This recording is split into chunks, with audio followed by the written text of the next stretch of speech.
Pourquoi utiliser une montre intelligente, ça peut être pertinent chez les diabétiques? Dans cette vidéo, je vous explique en détail différentes fonctionnalités des montres intelligentes qui peuvent être pertinentes pour les diabétiques. Avant de commencer, je me présente. Mon nom, c'est Caroline Venn. Je suis kinésiologue spécialiste en conditions de santé chronique.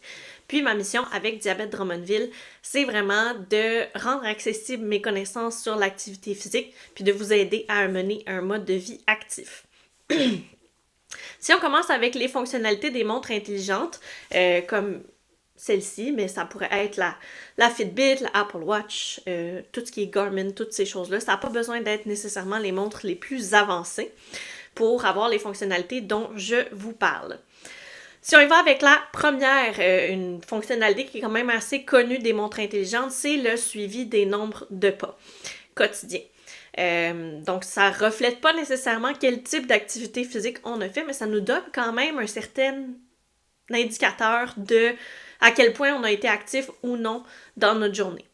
Un exercice que je fais souvent avec mes clients, c'est de calculer de noter en fait le nombre de pas qui a été fait dans une semaine, peu importe c'est combien. Puis ensuite de ça, on va faire une moyenne de ce nombre de pas-là. Donc, peut-être que ça va nous donner en moyenne 3000 pas par jour, 5000 pas par jour. Peu importe, l'idée c'est de voir c'est quoi le point de départ, puis après de possiblement augmenter ce nombre de pas-là d'une semaine à l'autre par tranche de 250, de 500, de 1000. Ça dépend qu'est-ce qui est réaliste, mais ça peut quand même nous donner une idée. Puis si au contraire, on veut l'utiliser pour gérer notre niveau d'activité physique parce qu'on a une douleur chronique ou on a de la difficulté à gérer notre glycémie quand on bouge trop. Ben, ça peut être de se dire, OK, ben moi, j'essaie de me tenir autour de 8000 pas, disons, puis j'essaie de pas dépasser 10 000 dans une journée. Donc, si, mettons, j'ai prévu faire du jardinage aujourd'hui, ben peut-être que je vais séparer mon activité aujourd'hui et demain pour ne pas faire trop de pas. Donc ça, c'est une fonctionnalité qui peut être pratique. Souvent, on va l'utiliser plus pour augmenter le niveau d'activité physique, mais je tenais quand même à dire aussi que ça peut être pertinent pour éviter d'en faire trop. Ensuite de ça, deuxième fonctionnalité, ce serait de faire le suivi sur l'intensité de l'activité. Donc la plupart des montres nous permettent d'avoir une idée. C'est pas précis, là, la montre. Il faut avoir plus d'un capteur de fréquence cardiaque pour avoir une idée réellement de c'est quoi notre fréquence cardiaque, mais ça donne quand même une idée de l'intensité de notre effort. Donc, si je me retrouve, disons, dans une tranche de, je sais pas, là, 135 et 155, pour moi, on est dans une intensité modérée. Disons, là, ça va varier en fonction de l'âge, de notre condition physique, de notre tolérance à l'effort et tout. Mais avec votre kinésiologue, ça pourrait être une idée de vous dire, OK, ben j'essaie de me retrouver dans cette tranche-là de fréquence cardiaque pour gérer mon intensité si vous avez de la difficulté à ressentir c'est quoi l'intensité de votre effort. Des fois, on a l'impression qu'on force pas tant que ça, puis finalement, quand on regarde notre fréquence cardiaque, mon Dieu, ça l'a monté vraiment haut, faut ralentir. Ça, c'est un exercice que je donne parfois aux gens qui commencent la course à pied. On commence souvent trop vite. Là, on est très essoufflé, on trouve ça très difficile, c'est décourageant, mais c'est normal, c'est parce qu'on va trop vite. C'est une erreur qui arrive très souvent chez les coureurs débutants ou même avancés qui n'ont jamais pris le temps de regarder ça. Il ne faut pas paniquer avec la fréquence cardiaque. Comme je disais, c'est pas précis tant que ça. Surtout dépendamment de l'appareil. Donc, je dirais que règle générale, là, la fréquence cardiaque à l'effort pour les Fitbit, regardez-la pas. J'utiliserai pas ça, mais bon, pour les autres montres qui sont un petit peu plus montres de sport, ça peut être pertinent, mais encore une fois, c'est pas super précis. Si on veut être plus précis, on peut avoir un brassard ou vraiment là, un capteur sous la poitrine qui peuvent contre-vérifier là, la donnée qu'on a au poignet. Ça peut être pratique si on a une problématique au niveau cardiaque et qu'on veut pas augmenter trop notre fréquence cardiaque après une problématique au niveau cardiaque ou pour XY raison. Mais voilà. Donc, ça peut nous donner une idée là, de l'intensité de notre effort. Puis, on peut l'écrire pour en reparler avec notre kinésiologue par la suite si ça nous inquiète ou si on veut s'assurer qu'on fait bien les choses. Troisième élément qui peut être vraiment pratique, je trouve, de la montre intelligente, c'est le fait qu'elle est connectée à votre téléphone. Très souvent, il y a moyen de connecter la montre intelligente au cellulaire. Si vous avez un lecteur de glycémie en continu comme le Freestyle, il y a l'application, vous pouvez recevoir des notifications si vous sortez d'une plage de glycémie quelconque. Donc, si elle est trop élevée, trop basse, ça va vous donner une alerte. Mais vous n'aurez pas besoin de regarder sur votre téléphone ou de garder votre téléphone tout le temps dans vos mains.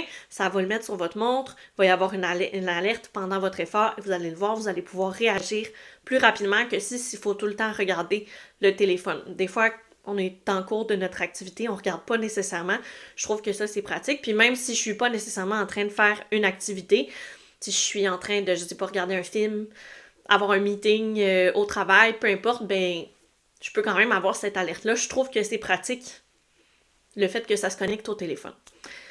Puis, dernier élément que je trouve vraiment bon pour la sécurité, c'est que pour la plupart des montres intelligentes, les Garmin, les Apple Watch, il y a moyen de connecter la montre à votre téléphone au niveau de vos contacts d'urgence. Il y a moyen d'appeler de lancer un appel de détresse à vos contacts d'urgence s'il arrive quelque chose. Faut vous informer là, dans le manuel d'information, est-ce qu'il faut que je pèse longtemps sur le même bouton, est-ce qu'il faut que je pèse plusieurs fois sur le même bouton, peu importe, mais ça peut lancer un signal d'appel à un service d'urgence comme le 911 ou vos contacts d'urgence qui pourront vous appeler et réagir à votre place si jamais. Donc, si vous êtes en détresse, que ce soit au niveau cardiovasculaire, au niveau des blessures ou au niveau de votre glycémie, mais je trouve que ça, c'est vraiment une sécurité supplémentaire. Cette montre-là, souvent en lien avec la glycémie, les applications maintenant pour la glycémie, il y en a plusieurs là, qui permettent de contacter quelqu'un s'il arrive quelque chose, mais bon, au moins la montre, ça nous donne cette sécurité-là. Chez les personnes âgées, ça peut être quelque chose d'intéressant aussi dans les cas de chute, si on a de la difficulté à se relever. Donc voilà. Si je fais un résumé, pourquoi les montres intelligentes, ça peut être pertinent chez les diabétiques. On a premièrement le suivi du nombre de pas quotidiens qui nous permet de mieux gérer notre pratique d'activité physique, qui nous permet d'avoir un indicatif objectif de notre quantité d'activité physique dans la journée.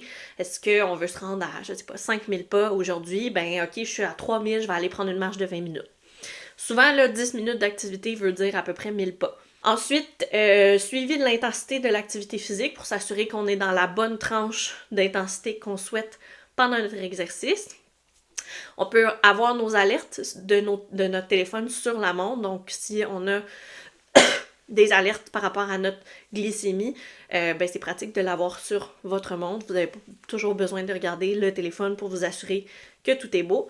Puis, dernièrement, possibilité d'avoir des appels d'urgence en cas de détresse, peu importe la cause de la détresse. Donc, si vous avez appris des choses dans cette vidéo, je vous invite à l'écrire en commentaire qu'est-ce qui vous a le plus surpris par rapport aux montres intelligentes. Si vous pensez à quelqu'un qui pourrait bénéficier de regarder cette vidéo-là, je vous invite à lui partager. Puis, dernièrement, si vous aimez ce genre de vidéo-là et que vous aimeriez avoir plus de conseils par rapport à l'activité physique, vous pouvez vous abonner en cliquant sur la petite cloche pour vous donner les alertes et vous abonner à la chaîne YouTube de Diabète Drummond pour plus de conseils. Donc, sur ce, ben moi, je vous souhaite de passer une belle journée et on se revoit dans une prochaine vidéo.